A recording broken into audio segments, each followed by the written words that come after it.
ఈ సాయంకాల సమయం కీర్తన గ్రంథములో నుండి మనము 63వ కీర్తన మొదటి వచనాలు చదువుకుందాం. Psalm 63 1 and 2 మొదటి 2 వచనాలు. దావీదు యూదా అరణ్యములో ఉండగా రచించిన కీర్తన. దేవా, నా దేవుడవు నీవే, వేకువనే నిన్ను వెదకుదును. నీ బలమును నీ ప్రభావమును చూడవలెనని పరిశుద్ధాలయమందు నేనెంతో ఆశతో నీ తట్టు కనిపెట్టి ఉన్నాను. నీళ్లు లేక ఎండి ఉన్న దేశమందు నా ప్రాణము నీ కొరకు తృష్ణగొని ఉన్నది. నీ మీది ఆశ చేత నిన్ను చూడవలెనని నా శరీరము కృషించుచున్నది. దీనికి సహాయకరంగా 42వ కీర్తన కూడా మొదటి 2 వచనాలు మనం చదువుకుందాం. 42వ కీర్తన ద్వితీయ స్కంధము ప్రధాన గాయకునికి కోరహు కుమారులు రచించినది. దైవధ్యానం. దుప్పి నీటి వాగుల కొరకు ఆశపడునట్లు దేవా, నీ కొరకు నా ప్రాణము ఆశపడుచున్నది. నా ప్రాణము దేవుని కొరకు తృష్ణగొనుచున్నది, జీవము గల దేవుని కొరకు తృష్ణగొనుచున్నది. దేవుని సన్నిధికి నేనెప్పుడు వచ్చేదను, ఆయన సన్నిధిని నేనెప్పుడు కనబడేదను.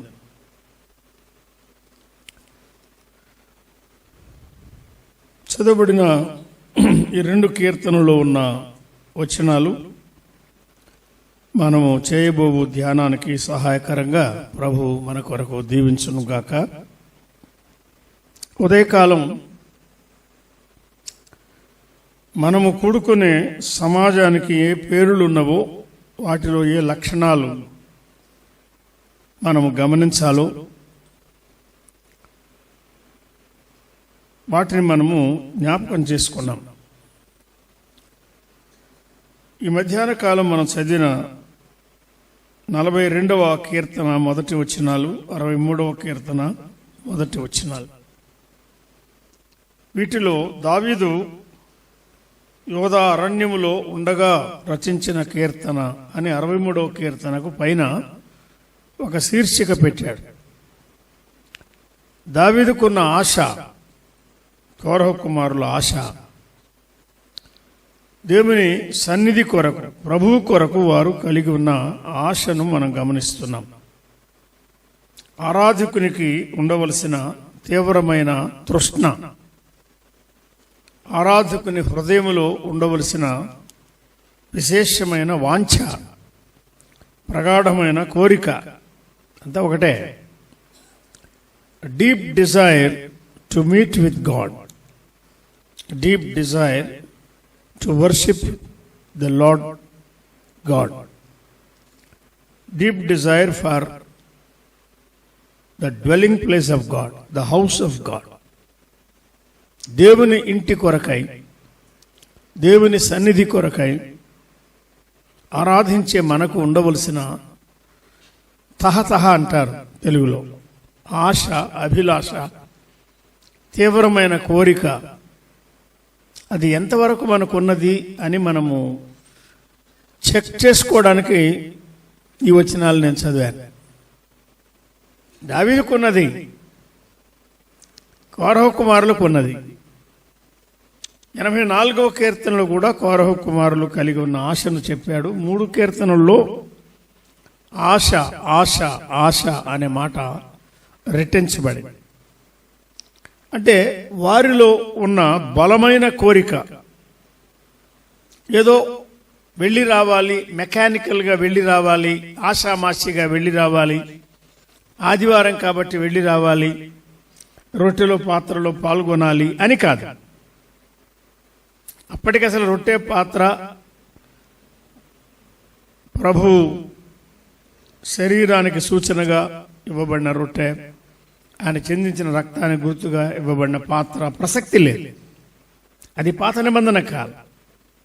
అయినా వారు ఎంత బలమైన కోరికతో ప్రభు సన్నిధికి వెళ్ళాలి అని ఆశపడుతున్నారో చూడండి. వారికి విశ్రాంతి దినం శనివారం, అది ప్రభువును జ్ఞాపకం చేసుకోవడానికి వారమంతా కష్టపడిన తర్వాత 6 దినాలు కష్టపడి పనిచేసి తర్వాత నెమ్మదిగా ఉండి జీవనోపాధి సంబంధమైన పనులు ఏమీ చేయకుండా ప్రభువును కూర్చిన తలంపులతో నింపబడి ఉండడానికి ప్రభు ఇచ్చిన దినం అది. మనకు ప్రభు దినం ఇచ్చాడు ఆయన.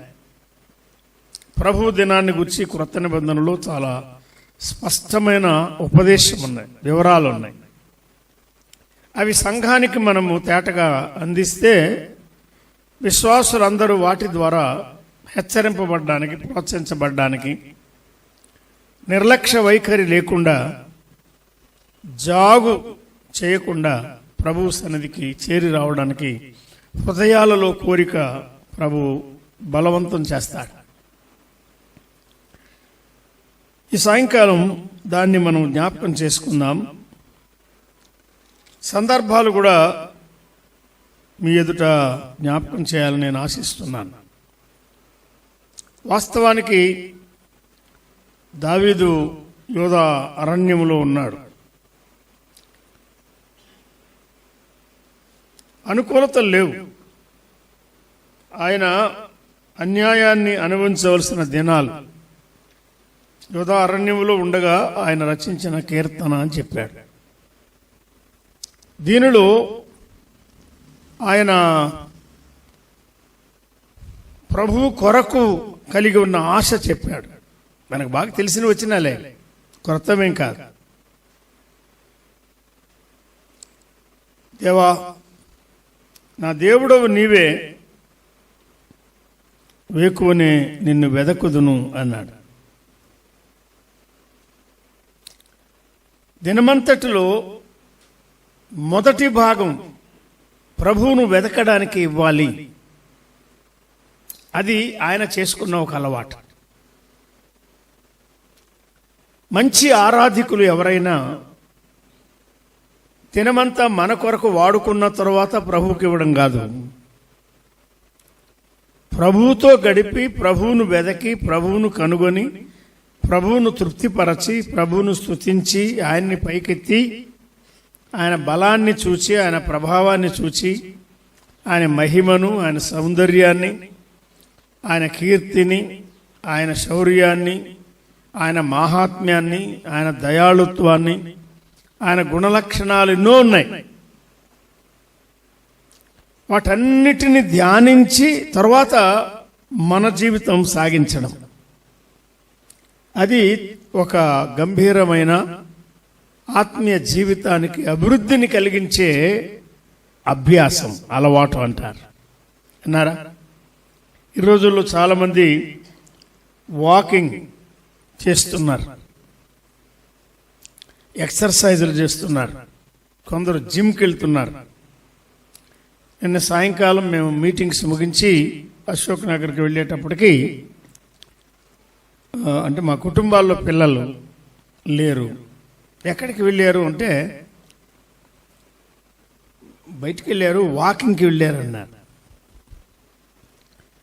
ఒక అవసరం నాకు ఉన్నది, కానీ వారిని డిస్టర్బ్ చేయడానికి మేము ఇష్టపడలేదు. తిరిగి వచ్చిన తర్వాత ఏంటి రోజంతా ఆఫీసులో పనిచేసి మళ్ళీ ఈవినింగ్ వాకింగ్కి వెళ్ళారని విన్నాము అంటే, ఆయన అన్నాడు, అంకుల్ ఒక 6 కిలోమీటర్స్ రోజుకు వాక్ చేయాల్సిన అవసరం ఏర్పడింది గనుక ఫ్యామిలీతో పాటు నేను కూడా వెళ్ళాను అని. రాగానే నీళ్లు కావాలంటున్నాడు, తాగడానికి నీళ్లు కావాలి, కొన్ని తీసుకెళ్ళి ఉంటారు, అయిపోయి ఉంటాయి. అంటే ఏం చేస్తున్నారు? దేహ సాధన చేస్తున్నారు, సాధకం చేస్తున్నారు, వ్యాయామం. అది ప్రయోజనకరమని బైబిల్లో చెప్పాడు కదా. శరీర సంబంధమైన సాధకం కొంచెం మట్టుకే ప్రయోజనకరం, కానీ దైవభక్తిలో సాధకం ఇప్పటి జీవం విషయంలోనూ రాబో జీవం విషయంలోనూ వాగ్దానంతో కూడినదైనందున అది డబ్లీ ప్రాఫిటబుల్. 2 రకాలుగా రెట్టింపు మేళ్ళు, రెట్టింపు ప్రయోజనం దానిలో ఉన్నది అని చెప్తున్నాడు. Early will I seek the O Lord my God. చాలా చిన్న మాటలు అవి. కొంతమంది 4 గంటలకే లేచి ప్రభువును స్తుతించి ఆరాధించే అనుభవం కలిగి ఉంటారు. అంటే దానికి ముందు తగినంత విశ్రాంతి పొంది ఉంటారు. సమయాలు వేరుగా ఉంటాయి. కొంతమంది 11, 12 అయితే కానీ పడకకు వెళ్ళడానికి వారికి వీలు పడదు. పనులు ఉంటాయి, బాధ్యతలు ఉంటాయి, ఉద్యోగాలు ఉంటాయి, మరుసటి రోజు కొరకు సిద్ధపాట్లు ఉంటాయి. ఇతర దేశాల్లో కంపెనీల్లో పనిచేయడం వల్ల కూడా ఇక్కడ టైమింగ్స్ వేరుగా ఉంటాయి. వారందరూ 4 గంటలకి 5 గంటలకే లేవాలంటే అది సాధ్యం కాదు. No hard and fast rules here. But the point is, ఇక్కడ మనం ముఖ్యంగా గమనించవలసిన విషయం ఏమంటే, రోజులో మొదటి భాగం మనము నిద్రపోయిన తర్వాత, విశ్రాంతి పొందిన తర్వాత ప్రభువును వెదకుట, ఆయనను, ఆయన బలమును, ఆయన సన్నిధిని వెదకుట, ప్రభువును గురించిన ధ్యానం, ఆయన గురించిన ధ్యానం, అది నాకు ఇంపుగా ఉండునుగాక అని కీర్తనకారుడు మరొక చోట చెప్పాడు. Early will I seek thee, వేకువనే నేను లేస్తా. కీర్తనకారుడు చాలా చోట్ల ఈ మాటలు చెప్పాడు. 150 కీర్తనలు. వేకువనే వేకువనే వేకువనే 10 తంతుల సితారాతో నా ప్రాణమా మేలుకో, నా ప్రాణమా మేలుకో, ప్రభువును స్తుతించు, ప్రభువును తలపోసి ప్రభుత్వం నింపబడు. ప్రభువును గురించిన ధ్యానం మన జీవితానికి ఎంత శక్తినిస్తుందో ఇక్కడ మనం గమనిస్తున్నాం. మన భక్తి జీవితానికి ప్రభువే ముఖ్యుడు, ఆయన సన్నిధి ముఖ్యమైన. తర్వాత అనుకూలమైతే ఆయన వాక్యం చదువుకోవడం, ప్రార్థన చేసి ప్రభువుకు మనల్ని మనం వ్యక్తిగతంగా అర్పించుకోవడం, తర్వాత కుటుంబ ప్రార్థన, ఇవన్నీ ఉంటాయి. కొన్నిసార్లు అలా వీలు కాకపోతే ముందు కుటుంబ ప్రార్థన చేసుకుని కూడా ఎక్కువ సమయం ఏకాంతంగా ప్రభువుతో గడపడానికి అలాగ ఏర్పాటు చేసుకోవచ్చు, తప్పేం కాదు. దేవా నా దేవా, నీవే నా దేవుడు, నీ మీద నాకు ఆశ ఉన్నది. ఎలా ఆశ ఉందో చెప్తున్నాడు ఆయన. నీళ్లు లేక ఎండి ఉన్న దేశమందు నా ప్రాణము నీ కొరకు తృష్ణగొని ఉన్నది అన్న. నీళ్లు లేక ఎండి ఉన్న దేశం ఉన్నట్టుగా డ్రై ల్యాండ్, డ్రై గ్రౌండ్, ఏమీ అక్కడ నీళ్లు లేవు, పచ్చదనం లేదు, సారం లేదు. నీటి కొరకు ఆ భూమి ఎంత ఆశపడుతుందో అంత లాంగింగ్, అంత వాంఛ, ఆ తీవ్రమైన కోరిక అనుకున్నామే, దానితో నింపబడిన వాడు ఆరాధికుడు దావీదు.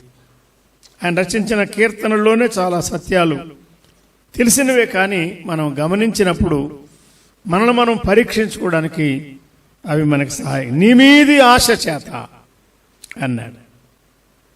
చాలాసార్లు మనం ప్రభువు మనకు మేలు చేయాలని ఆశిస్తాం కదా, ఆయన ద్వారా దీవెన పొందాలని. ప్రభువా bless me lord, bless me lord, I seek your blessing. నీ దీవెన నాకు కావాలి, నీ సహాయం నాకు కావాలి, నీ వరాలు నాకు కావాలి, నీవు నన్ను ఆదుకోవాలి, నీవు నాకు ఇది చేయాలి, నీవు నాకు అది చేయాలి. ఇటువంటి లిస్టుతో వస్తూ ఉంటాం మనం ప్రభు దగ్గరికి. అది ఒక రకం భక్తి. కానీ నీ మీది ఆశ చేత, నీవు నాకేమి చేసినా చేయకపోయినా నీ మీది ఆశ చేత నిన్ను చూడాలని, నిన్ను చూడాలి. లేఖనాల్లో ప్రభువును చూడాలి మనం.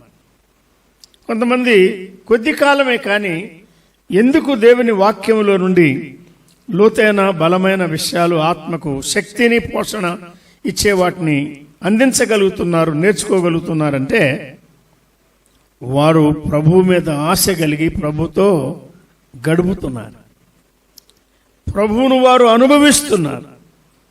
ఎవరికో ప్రసంగం చేయాలని కాదు, ఫర్ దెమ్సెల్స్, వారి కొరకే ప్రభువు ఎలా ఉండాలి అని ఆయన గురించి లోతుగా తెలుసుకోవడానికి, సన్నిహితంగా ఆయనకి దగ్గరగా రావడానికి ఇష్టపడుతున్నారు. గనుక ప్రభు వారికి నేర్పిస్తున్నాడు. Psalmist David, sweet psalmist of Israel, ఇశ్రాయేలు స్తోత్ర గీతములను మధురగానము చేసిన వాడు అని దావీదుని గురించి రాయబడింది. ఎన్నో పాటలు రచించాడు ధ్యానపూర్వకంగా, ప్రభువును గురించిన అనుభవాలతో నిండినటువంటి కీర్తనలు. నీ మీది ఆశ నాకు నీ మీద ఆశ ఉన్నది. నాకున్న ఆశ ఎటువంటిది? అదే కీర్తనలో క్రింద 8వ వచనంలో అంటాడు, నా ప్రాణము నిన్ను అంటే వెంబడిస్తున్నది అని. He was not far away from the Lord. ప్రభువుకు దూరంగా ఉండడం లేదు ఆయన. మరేం చేస్తున్నాడు? దగ్గరగా సన్నిహితంగా హత్తుకొని అంటి ఉండాలని ఆయన ఇష్టపడుతున్నాడు. మరి రాత్రి జాముల్లో కూడా ఏమంటాడంటే 4వ వచనంలో, ఇదంతా ఒకటే భావం, ఒకే ఆలోచన, జస్ట్ వన్ సింగిల్ థాట్. రాత్రి జాముల యందు నిన్ను ధ్యానించినప్పుడు, నా పడక మీద, నా మంచం మీద నిన్ను జ్ఞాపకం చేసుకొని రాత్రి జాముల యందు నిన్ను ధ్యానించినప్పుడు కృవు మెదడు దొరికినట్లు నా ప్రాణము తృప్తి పొందుతున్నది. హృదయములో ఆశ ఉన్నది, ప్రాణములో తృప్తి కలుగుతున్నది. నోటితో పెదవులతో ఆయన ప్రభువును గురించి గానం చేస్తున్నాడు. నా జీవిత కాలం అంతా నిన్ను స్తుతిస్తాను, నీవే నా దేవుడు, నీవు తప్ప నాకెవరున్నారు, నీ బలాన్ని చూడాలని నేను ఇష్టపడుతున్నాను, నీ ప్రభావాన్ని చూడాలని నేను ఇష్టపడుతున్నాను అని ఇక్కడ చెప్పారు. యోధారణ్యంలో ఉన్నాడంటే సౌలు ద్వారా తరుమబడ్డాడు, అది చెప్పాడు పాత నిబంధనలో. సమూయేలు గ్రంథంలో, మొదటి గ్రంథంలో సమూయేలు ఉన్నాడు, సౌలు ఉన్నాడు. తర్వాత సౌలు లేడు కదా. సమూయేలు కూడా అంతే, కానీ సౌలు వ్యతిరేకంగా ఉన్నాడు, దావీదుకు వ్యతిరేకంగా ఉన్నాడు. అయినను యోధ అరణ్యములో ప్రభువును వెంటాడుతూ ప్రభువు మీద ఆశ కలిగి ఉన్నాడు దావీదు. చూసారా, తన పరిస్థితులు ఎలా ఉన్నా కొన్నిసార్లు మన జీవితంలో కొన్ని ప్రభు అనుమతిస్తాడు. ఎందుకు అని మనం ప్రశ్నించకూడదు, కానీ ప్రభు చిత్తానికి మనం అప్పగించుకోవాలి, తల వంచాలి. ప్రభు నడిపిస్తాడు, అందులోనే మనకి సమాధానం ఇస్తాడు. అరణ్య యాత్రలో దేవుని పిల్లలు సాగిపోతుండగా ఇసుక తుఫాన్లు వచ్చేవి. ఆ తుఫాను వచ్చినప్పుడు ఇసుక లేచి బలంగా ఆ ఇత్తడి స్తంభాల మీద కొట్టినప్పుడు ఏం జరిగేది? గుడారానికి సంబంధించిన ఇత్తడి స్తంభాలు ప్రకాశించేవి. అవి ప్రకాశించడానికి కారణం ఏమిటి అంటే, ఇసుకతో వారు ఆ స్తంభాలు కొట్టబడుతున్నాయి. శ్రమలు, వేదనలు, దుఃఖాలు, సమస్యలు, ఇబ్బందులు, ఇరుకులు, కొన్నిసార్లు వ్యాధులు, ఇవన్నీ మనను ప్రభువుకు దగ్గరగా తెస్తాయి, మన జీవితాలను ప్రకాశింపజేస్తాయి. ఒకసారి మనం ధ్యానించాం కదా, అట్టి జనము మధ్య మీరు జ్యోతుల వలె కనబడుతున్నారు అన్నాడు. మన జీవితాలు ప్రకాశించాలంటే శ్రమలు కూడా ప్రభు అనుమతిస్తాడు. ప్రార్థన ద్వారా మనం ప్రకాశిస్తాం. ప్రభువును గురించిన ధ్యానముతో నింపబడడం ద్వారా మనం ప్రకాశిస్తాం.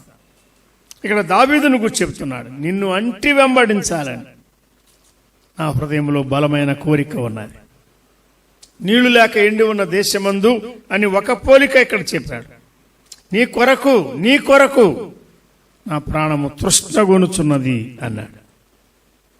మరి కోరహు కుమారులు ఎలా ఉన్నారు చూడండి. ఒకసారి 84వ కీర్తనలో ఒక మాట చదువుకొని ఇక్కడికి వద్దాం. 2వ వచనం, 84వ కీర్తన 2వ వచనం చదవండి.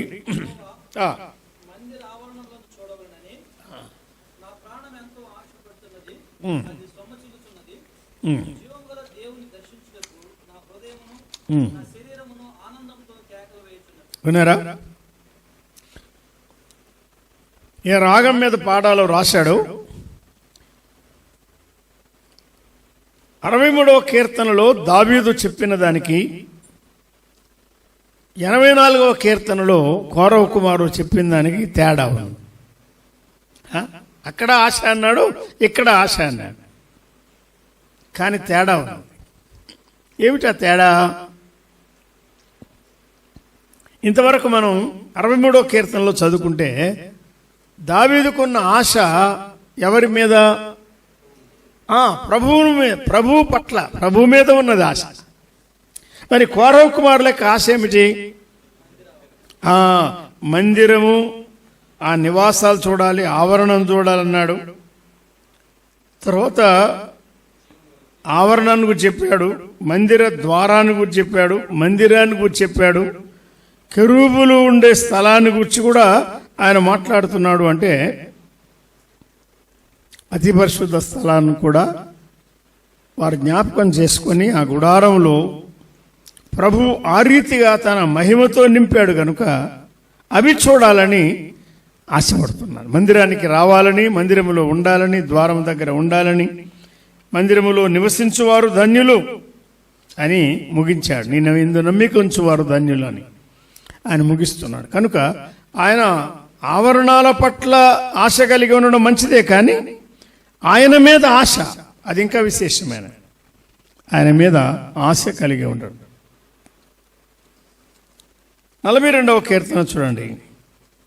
కోరహు కుమారులు రచించినవి కానీ లేక కోరహు కుమారుల కొరకు వ్రాయబడినవి కానీ ఈ గ్రంథంలో ఉన్నాయి.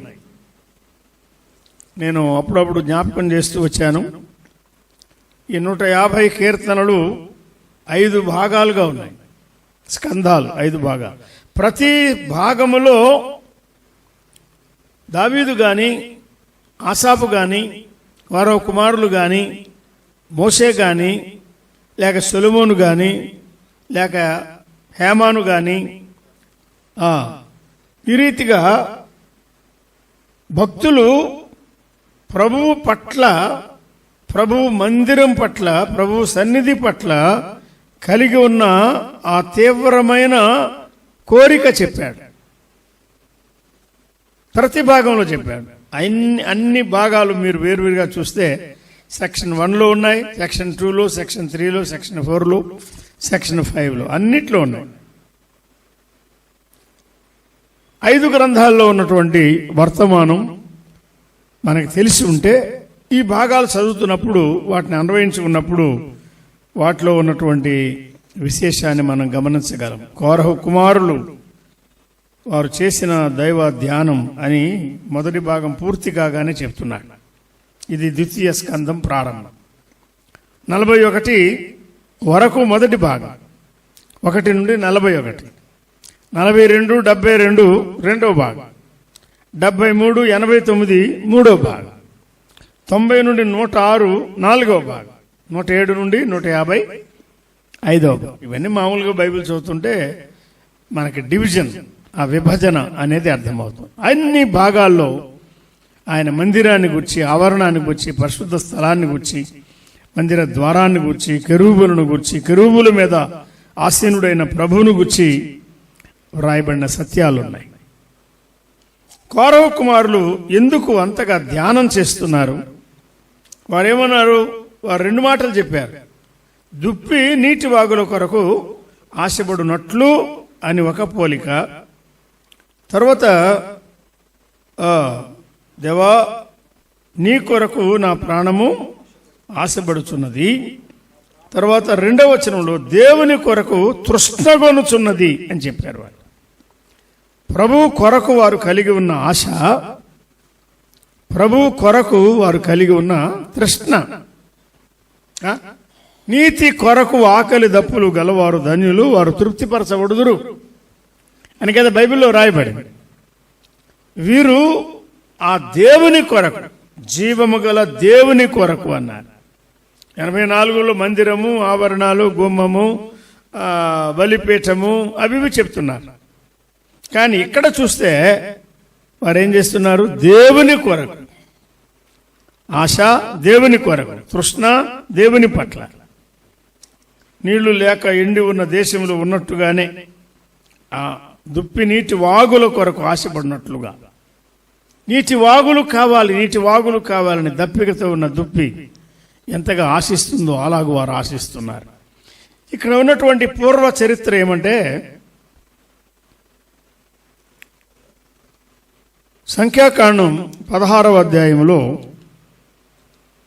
వీరి తండ్రి, కోరహు కుమారుల తండ్రి కోరహు 250 మందితో కలిసి మోషే అహరోన్ల మీద తిరుగుబాటు చేశారు. సనగడమే కాదు, తిరుగుబాటు చేసినట్టు తేటగా చెప్తున్నాడు. వారికి ఇవ్వబడిన పరిచర్యతో వారు తృప్తి పొందక ప్రభు వారికి ఇవ్వని దాన్ని ఆశించి నష్టపోయారు. ఒక అసాధారణమైన రీతిలో భూమి నెరవిడిచి వారిని మృంగివేసినందున ప్రాణముతోనే పాతాళములో కూలిపోయారు. భూమి వారిని మృంగివేశాను, వారు సమాజములో ఉండకుండా నశించిరి అన్నాడు. ఒకసారి 33 చదవండి. 16వ అధ్యాయం 33 వచనం. అంటే 250 మంది ప్రాణముతో పాతాళములో కూలిరి, భూమి వారిని మింగివేసెను, వారు సమాజములో ఉండకుండా నశించారు. ప్రభు చేశాడా ఇది? వారికి వారు తెచ్చుకున్నారా? ప్రభు చేశాడా? ప్రభు చేశాడా? లేదు, వారికి వారే కొని తెచ్చుకున్నారు. ఈ చిక్కు, నష్టం. సమస్త సంపాద్యమును మృంగివేసెను అని పైన రాశాడు. కౌరవ సంబంధులు అందరినీ వారి సమస్త సంపాద్యము మృంగివేసెను అన్నాడు. ఎవరు ఈ తిరుగుబాటుకు పూనుకున్నది? వారి తండ్రి కోరహు. మరి పిల్లలు ఏం చేశారు? మా పప్ప ఎట్లా చేస్తే అట్లా, మా డాడీ ఎట్లా చేస్తే అట్లా చేయలేదు. వారు they took a right stand. ఆత్మీయమైన విషయాల్లో అన్నని, తమ్ముడని, బావని, బావరదని, అల్లుడని, మామని, ఇంకేవో సంబంధాలు పెట్టుకుని మనం బంధుత్వానికి ప్రాధాన్యత ఇచ్చి ఆత్మీయతను పోగొట్టుకోకూడదు. There is a great danger, great loss. తమ్ముడే, తగువే. రెండు మనం జడ్జ్ చేయడానికి వీల్లేదండి. You are not right, so I can't join with you. నువ్వు సరిగా లేవు, నేను నీతో కలిసి ఉండలేను అని చెప్పగలగాలి మనం. అది ఎట్లా లే బ్రదర్ అంటే, ఎట్లా అంటే ఇంకా దానికి జవాబు లేదండి, నష్టమే అంతే. ప్రభు ముఖ్యమా, వాక్యం ముఖ్యమా, సత్యం ముఖ్యమా, క్రమం ముఖ్యమా, ప్రభు మహిమ ముఖ్యమా, ప్రభు దీవెన ముఖ్యమా, ఆయన కృప ముఖ్యమా, శరీర సంబంధం ముఖ్యమా, మనం ఆలోచించుకోవాలి. వారు తండ్రితో ఏకీభించలేదు. సంఖ్యాకాండం 26వ అధ్యాయానికి రండి. అక్కడ చెప్పాడు, కౌరవ సంబంధులు అందరూ నశించారు, కానీ కౌరవ కుమారులు సావలేదు అని చెప్తున్నాడు. అయితే కౌరవ కుమారులు సావలేదు. 11వ వచనం. Right, thank you.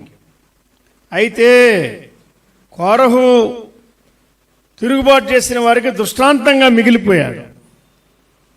కానీ మిగిలిపోయిన వీరున్నారే, ఎవరు? కోరహు కుమారులు.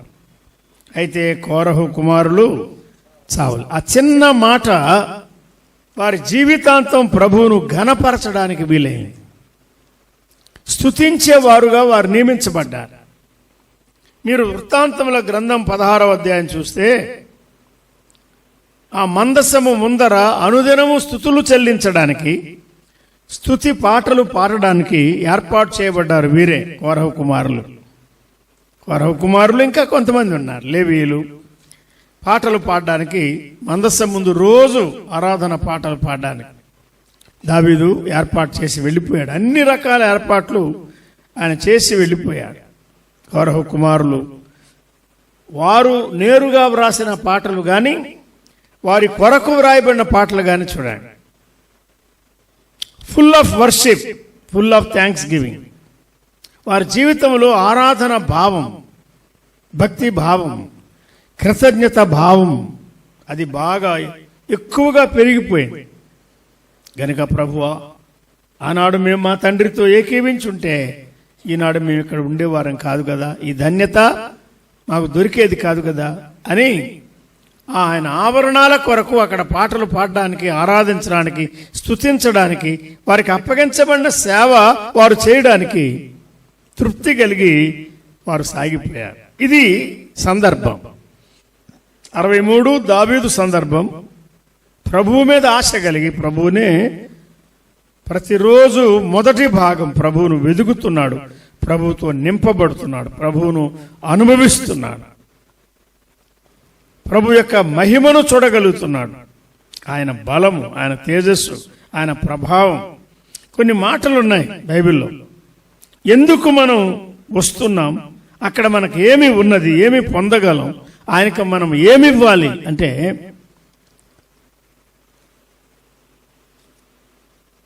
వృత్తాంతములు మొదటి గ్రంథం 16వ అధ్యాయానికి రండి.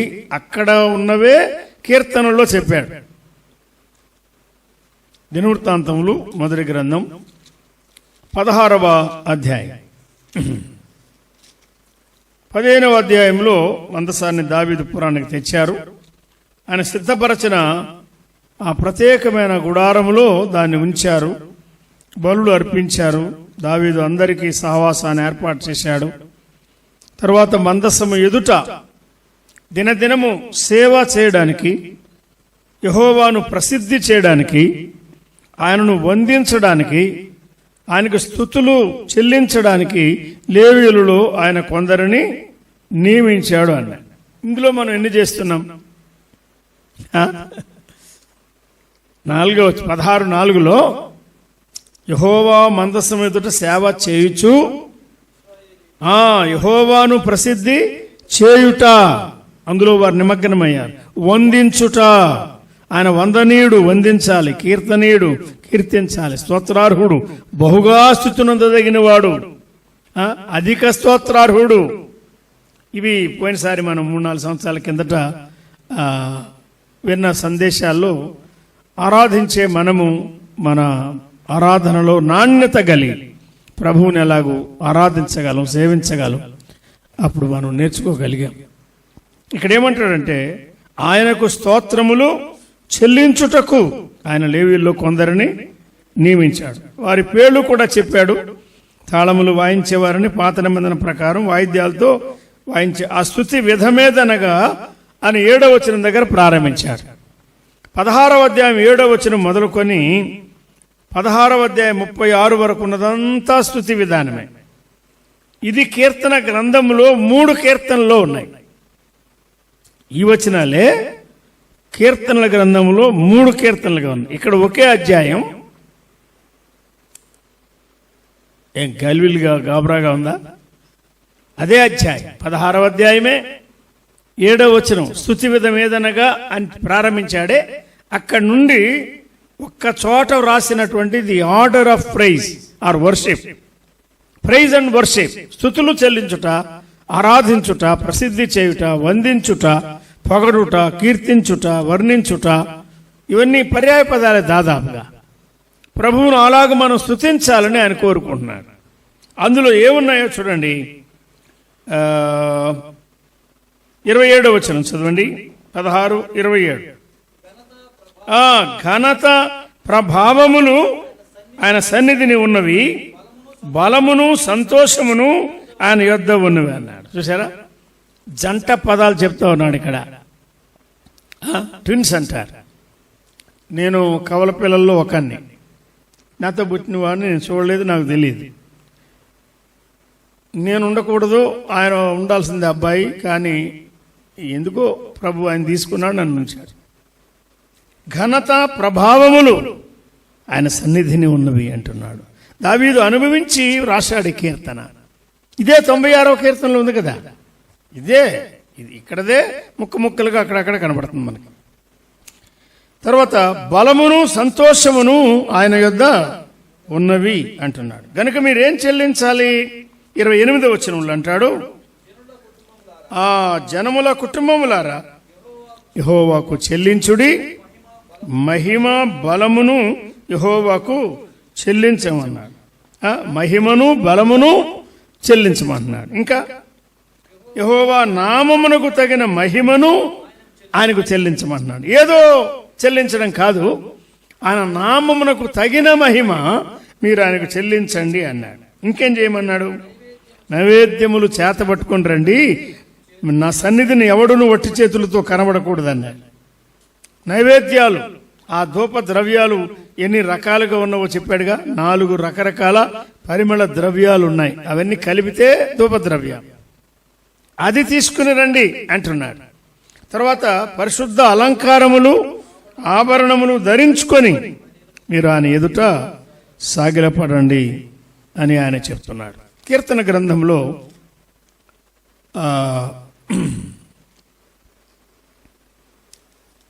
40వ కీర్తన ఉదాహరణగా చూసి మనం ముగించుకున్నాం. ఇదొకటే కాదు, 40వ కీర్తనలో 10వ వచనం చదువుకుందాం. ఏమంటాడు చూడండి. నీ నీతిని నా హృదయంలో ఉంచుకొని నేను ఊరకుండలేదు అంటున్నాడు. నీ నీతిని అన్నాడు. ప్రభు యొక్క నీతిని ధ్యానిస్తున్నాడు, అనుభవిస్తున్నాడు. ఆ నీతిని ఆయనకు దాన్ని బట్టి ఆయన స్తుతులు చెల్లిస్తున్నాడు. తర్వాత నీ సత్యమును నీ రక్షణను నేను వెల్లడి, నీ నీతి, నీ సత్యం, నీ రక్షణ, ఇంకా నీ కృప, నీ సత్యం, నీ మహాసమాజమునకు తెలుపక నేను వాటిని మరుగు చేయలేదు. ఇంకేమంటాడు? యెహోవా నీవు నీ వాత్సల్యమును నాకు దూరము చేయవు అంటున్నాడు. 71కి రండి. 71 అక్కడేం చెప్పాడు?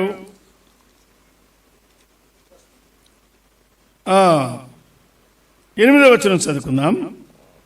ప్రభువా నా శైలము నీవే, నా దుర్గము నీవే, నా ఆశ్రయము నీవే, నా నిరీక్షణాస్పదము నీవే, నన్ను పుట్టించిన వాడు నీవే అని పైన చెప్పి 8వ వచనంలో అంటాడు, నీ కీర్తితో నీ ప్రభావ వర్ణనతో దినమంతయు నా నోరు నిండి ఉన్నది అన్నాడు. అక్కడ 40వ కీర్తనలో చెప్పిన మాటలే 15వ వచనంలో ఏమన్నాడంటే, నీ నీతిని నీ రక్షణను నా నోరు దినమెల్లా వివరించును. 16వ వచనం, ప్రభువైన యెహోవా యొక్క బలవత్ కార్యములను బట్టి నేను వర్ణింప మొదలు పెట్టేదనన్న. 17వ వచనంలో నీ ఆశ్చర్య కార్యములను నేను తెలుపుచునే వచ్చి తినన్నాడు. 18లో నీ శౌర్యమును, నీ శౌర్యము, నీ బలము, నీ నీతి, నీ రక్షణ, నీ సత్యం, నీ కృప, నీ వాత్సల్యం, నీ దయ, ఎన్నో చెప్తున్నాడు. నీ మహాత్మ్యం కీర్తన గ్రంథంలో చాలా వచనాలు ఇక్కడక్కడ రాయబడినవి, కానీ అవన్నీ మనం కలుపుకుంటే ప్రభువు యొక్క గుణాతిశయములు వర్ణించడానికి మనకి లాట్ ఆఫ్ మెటీరియల్. ఇంకేముంది? ఇంకేం లేదే, ఇక ఎంతసేపు చెప్పినా ఇదే కదా అన్నట్టు లేదు. ఆయన ఏమంటాడో చూడండి. 1:3 వచనం, ఆయన మహాత్మ్యము, యెహోవా మహాత్మ్యము గలవాడు, ఆయన మహాత్మ్యము గ్రహింప శక్యము కాని. 145 అనుకున్నాం కదా, చెప్పలేదా? క్షమించండి. 145 అందులో తర్వాత ఏం చేయమంటాడంటే, మహోన్నతమైన నీ ప్రభావ మహిమను నేను ధ్యానిస్తానన్నాడు. 5వ వచనం. 6లో నీ భీకర కార్యముల విక్రమము మనుషులు వివరిస్తారన్నాడు. మళ్ళీ 7లో చూస్తే నీ మహాదయాళుత్వం అంటున్నాడు. ఆయనకేమున్నాయి? మహాత్మ్యం ఉన్నది, దయాళుత్వం ఉన్నది, కృపా బాహుళ్యం ఉన్నది, వాత్సల్య బాహుళ్యం ఉన్నది. ఇంకొక కీర్తనలో చెప్పాడు. మీకు వీలైతే వెతికి చూడండి. నేను చెప్తాను, ఇప్పుడే చెప్తే కానీ చెప్పను. మీరు కొంచెం ప్రయత్నం చేసిరండి. ఆయన కృపా బాహుళ్యం, ఆయన వాత్సల్య బాహుళ్యం ఒక చోట చెప్పాడు. ఆయన మహాత్మ్యం, ఆయన దయాళుత్వం మరొక చోట చెప్పాడు. ఆయన దయా దాక్షిణ్యములు గలవాడు అన్నాడు. ఆయన కరుణా కటాక్షములు గలవాడు అన్నాడు. ఆయన కృపా సత్యములు గలవాడు అన్నాడు. ఆయన దీర్ఘ శాంతముతో నిండినవాడు, దయాళుత్వముతో నిండినవాడు అన్నాడు. ఫుల్ ఆఫ్, ఆయనలో ఏ కొరత లేకుండా ఈ గుణ లక్షణాలు, గుణాతిశయాలు ఉన్నట్టుగా మనం చదివి గ్రహించగలుగుతున్నాం. అందుకే దావీదు ఏమంటాడంటే, ప్రభువా వేకువనే నిన్ను వెదకుదును, నిన్ను వెదకి నిన్ను అనుభవించిన తరువాతనే నా మిగతా కార్యక్రమాల్లో నేను సాగిపోతాను అన్నట్టుగా ఆయన ప్రభువుకు అప్పగించుకుంటున్నాడు. ప్రభువు యొక్క బలము అనేది విశేషమైన సంగతి. ఆయన బలము, ఆయన శక్తి, ఆయన అధికారం, ఆయన జ్ఞానం, ఆయన పరిశుద్ధత, ఆయన నీతి, ఆయన గుణలక్షణాలు, ఆయన క్షమించే స్వభావం, ప్రేమించే స్వభావం, ఆదరించే స్వభావం, ఎన్నో లక్షణాలు ఉన్నాయి. వీటన్నిటిని బట్టి మనం ఏం చేయాలి? 63లో దావీదు, 42లో కోరహు కుమారు, 40లో దావీదు ప్రభువును వర్ణిస్తున్నట్టుగా ఆయన నీతి, ఆయన రక్షణ, ఆయన కృప, ఆయన సత్యం, ఆయన మహాత్మ్యం, ఆయన దయాళుత్వం, ఆయన ఘనత ప్రభావాలు, ఆయన బల సౌందర్యములు, ఆయన నీతి బలములు, ఆయన నీతి సమాధానాలు, ఇవన్నీ ట్విన్స్, జంట పదాలు. వీటన్నిటిని బట్టి ప్రభువును ఆరాధించుట. ఇప్పుడు ఒక్క చిన్న ఆలోచన, ఒక్క నిమిషం చేసి మనం ముగించుకుందాము. ఇన్ని విషయాలు ప్రభువుని గురించి మనము చదువుకున్నాం కదా. వాస్తవంగా మన ఆరాధనలో ఆదివారం చేరువచ్చినప్పుడు మన ఆరాధనలో వీటిలో ఎన్ని మనం ప్రభువుకు ఇవ్వగలుగుతున్నాం అంతే ఆలోచన. ప్రార్థన చేద్దాం. తలలో వచ్చి